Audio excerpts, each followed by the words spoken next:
Oke Bang Kemas, Eh, gimana tanggapan Abang terkait kasus pidana Pina? Ya, jadi kalau dari tanggapan kami mengenai peristiwa kasus pembunuhan almarhum Pina ini sudah terjadi di tahun 2016. Jadi waktu ini sudah 8 tahun terjadi ya, bahkan proses penyidikan sampai proses penetapan tersangka, kemudian proses penuntutan di jaksa ya sampai proses di pengadilan ya ini sudah dilakukan secara hukum, acara pidana yang sesuai ya, yang memang telah ditetapkan di Indonesia. Jadi perkara pidana almarhum Vina ini ya sudah ditetapkan pula oleh pengadilan sebagai kasus pembunuhan ya, kasus pembunuhan berencana pasal 30 Junto 338 ya, meskipun ada substitusi lagi, ada subsidiar pasal-pasal di bawahnya ya yang memang diajukan atau dituntut oleh jaksa penuntut umum gitu loh. Dan ini sudah 8 tahun ya, di antara 8 tersangka dan atau terdakwa bahkan sekarang sudah terpidana, satu orang kan di bawah umur ya.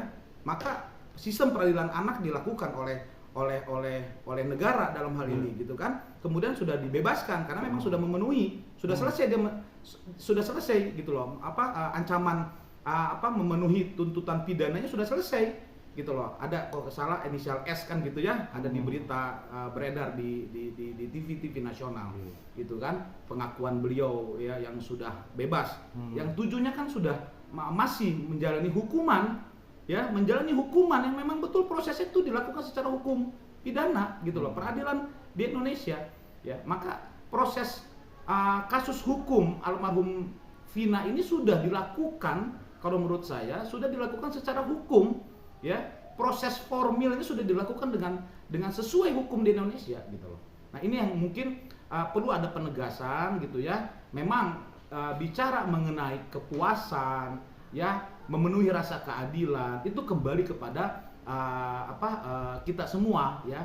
Apakah keluarga korban menerima seperti itu ya atau tidak? Kalau kejadian seperti ini kan dirasanya gitu keluarga korban belum mendapatkan keadilan yang sebenar-benarnya, maka memang kewajiban negara untuk menggali lebih baik gitu loh, untuk menggali, mencari tersangka baru, memang dugaan tersangka baru, pelaku baru yang, dan itu sudah ternyata sudah dilakukan oleh pihak Polda Jabar seperti itu. Oke Bang. Oke, baik.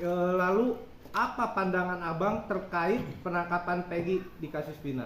Ya, jadi mengaitkan yang tadi di awal ya, maka memenuhi rasa keadilan keluarga korban itu dilakukan oleh negara. Baik. Akhirnya negara melalui Kepolisian Republik Indonesia ya, dalam hal ini CQ Polda Jabar ya, lokusnya ada di Cirebon, maka Polda Jabar yang melakukan proses pengungkapan kembali ya tersangka baru ya, yang memang yang akhirnya di awal kita masyarakat mendapatkan informasi itu adalah 3 orang DPO. Senyatanya kan pihak Polda Jabar telah melakukan konversi pers ya, bahkan saudara Peggy ya dan alias Perong dan sebagainya, alias Robi gitu kan, itu adalah salah satu DPO yang telah ditetapkan oleh pihak Polda Jabar.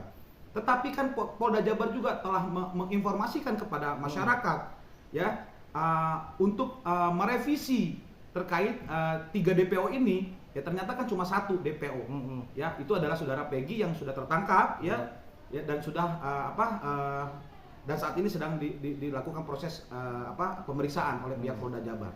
Maka saya melihat ini adalah apresiasi yang setinggi-tingginya untuk pihak Polda Jabar ya, yang telah memaksimalkan untuk mengungkap dugaan pelaku baru ya. Apakah itu betul Peggy ini adalah membeeder ya, atau pelaku utama ya, yang mendorong para tersangka terpidana yang sudah saat ini menjalani hukuman penjara itu adalah orang-orang yang ikut serta gitu kan, atau memang Peggy ini ternyata punya yang lain ada keterangan ya, karena alat bukti dalam pidana pasal 184 KUHP itu kan jelas ada keterangan terdakwa.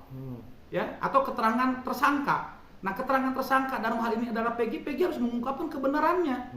Gitu loh. Maka saya mengharapkan scientific crime ini ya, metode ilmiah investigasi oleh Polda Jabar ini betul-betul dilakukan, didampingi oleh psikolog gitu kan, didampingi oleh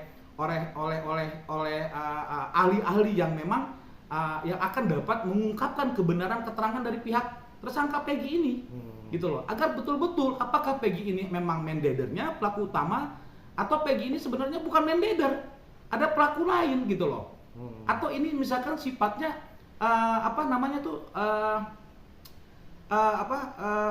langsung begitu saja terjadi di lapangan gitu. Nah, ini juga kan apakah ada perencanaan, ya, apakah memang ini terjadi begitu saja, ini juga harus diungkap oleh pihak Polda. Nah, harapan saya Polda Jabar harus memastikan gitu ya, proses penyidikan gitu kan dari tersangka Peggy ini itu betul-betul transparan ya, yang dapat disampaikan kepada publik ya, memberikan keyakinan dan kepercayaan kepada institusi Polri ya dalam mengungkap kasus ini yang sudah 8 tahun berlalu seperti itu. Dan Peggy ini ya ternyata kan dia melarikan diri. Ya, yang dari keterangan media yang sudah tersiarnya adalah dia tinggal di Kabupaten Bandung.